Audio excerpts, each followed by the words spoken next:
Hello, this example video is going to be about inductance and the energy stored in the magnetic field.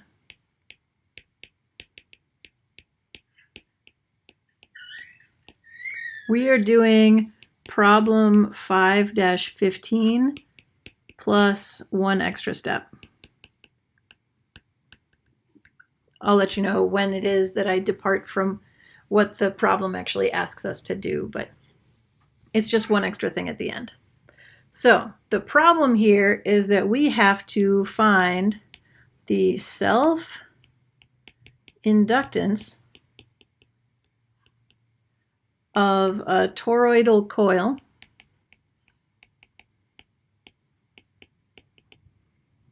it has N turns, air core, and its mean radius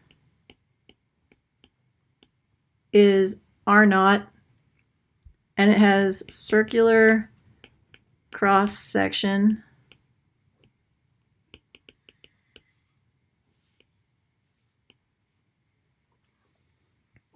and its circular cross section has radius B.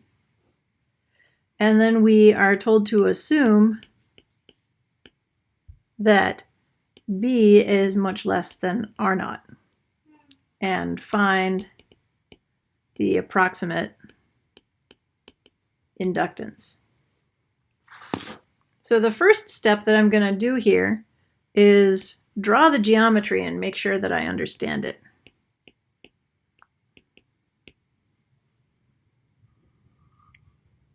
So a toroid is a donut.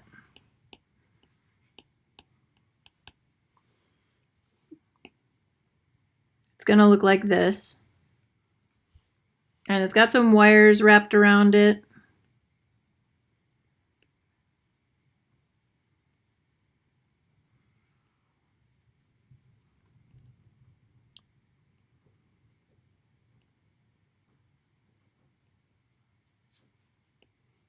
There, that's my donut-shaped toroid. Now there's two cross-sectional views that I can do. Cross-section 1, and I'm going to do this one in red here, would be to cut it in half the short way. Cross-section 1. That is going to look like this. We're going to have, this is its cross-sectional area. So this little cross-sectional area has radius B.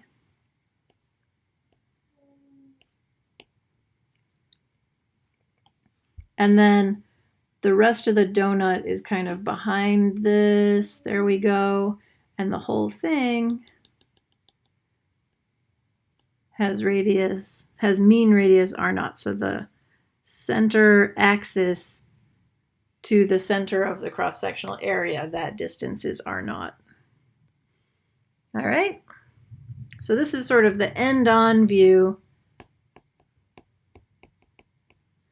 of half the toroid, divided in half along the red line. Now, if instead, if I'm looking at it from, say, the side, where it looks like this,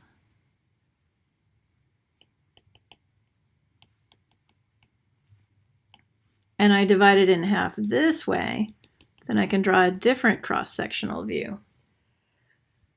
That cross-sectional view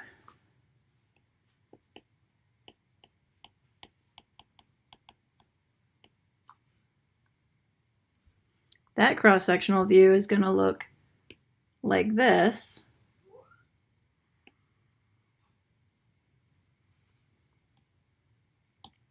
And I have my wires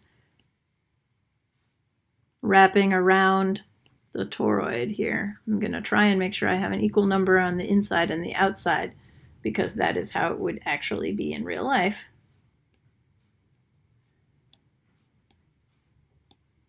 And let's say that they are coming up through the middle and going down around the outside. This way of drawing things coming into and out of the page is a general convention. In general, this means out of page, and if I have the little X inside rather than the dot, that means it's going into the page. The best way to imagine this is to imagine a little arrow that has an arrowhead on the front, so it looks like a dot, and it has fins on the back,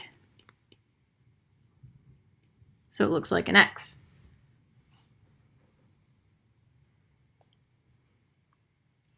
Obviously, in this picture, the actual wire wrapping density would be greater, but I don't want to spend the whole time in this video drawing pictures. So, having drawn this, I think we have a pretty good picture of what the toroid looks like. I did cross-section number 1, which is along this red line, and then I did cross-section number 2, which is along the blue line in the side view. And when I go through that side view, I slice through all of the wires that are wrapped around the toroid. So, the next thing I have to do is choose my coordinate system.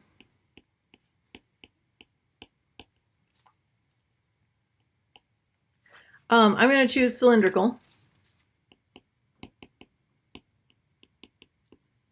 because, one, the toroid is sort of cylindrically shaped anyway, and especially since B is much less than R naught, we can treat it in a lot of ways as though it is, as though things don't vary across the cross-section, as though things are constant over the cross-section. So that makes it pretty easy to represent in cylindrical coordinates. My next step is what laws or properties should we use? Well, we should start with the definition of inductance.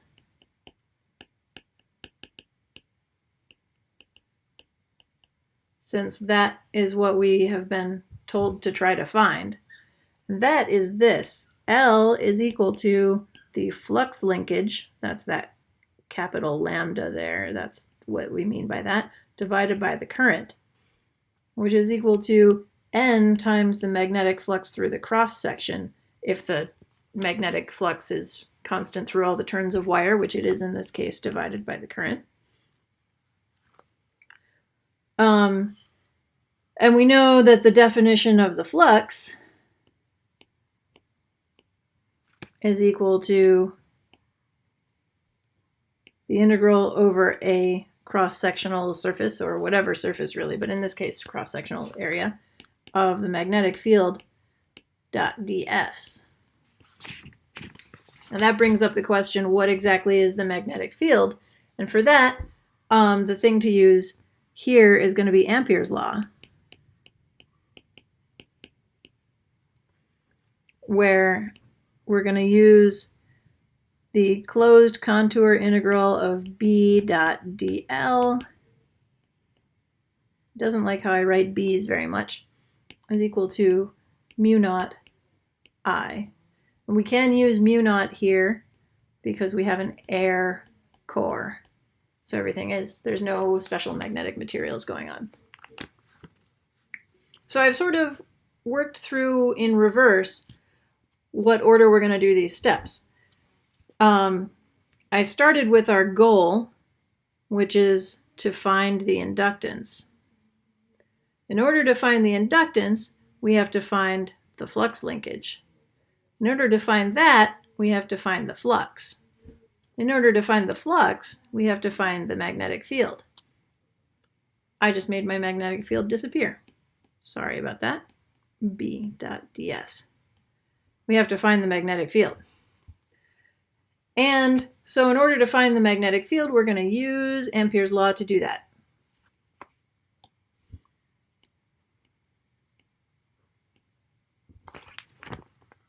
So our first step is actually going to be Ampere's law.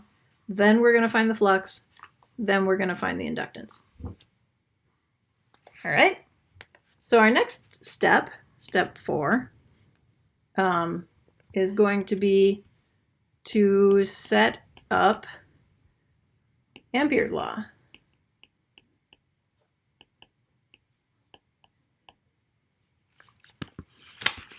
And that involves choosing contour of integration,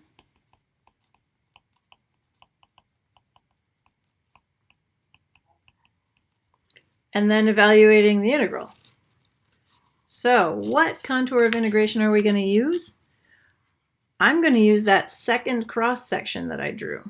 That was the one that was blue before, so I'm going to draw it in blue again. This is if I take the donut and I slice it like a bagel, like I'm going to cut it in half the long way. So here's my toroid. If I cut it like a bagel,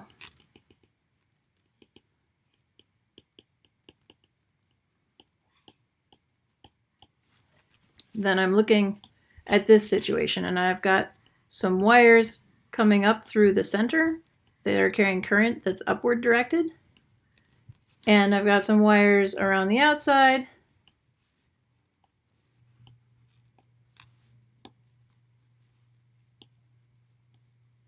Now I think I have the same number of wires everywhere that are carrying that same current back down again.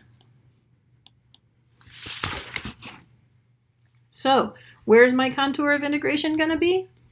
I'm going to choose it at some other radius,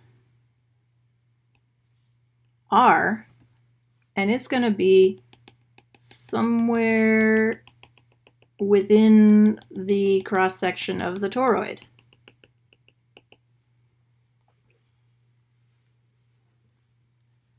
In particular, since we're given the mean radius r0, and we're told that b is much less than r0, I can assume that the magnetic flux density is constant over cross-sectional area. And now I'm going to pause here and we'll do part 2 in a little bit.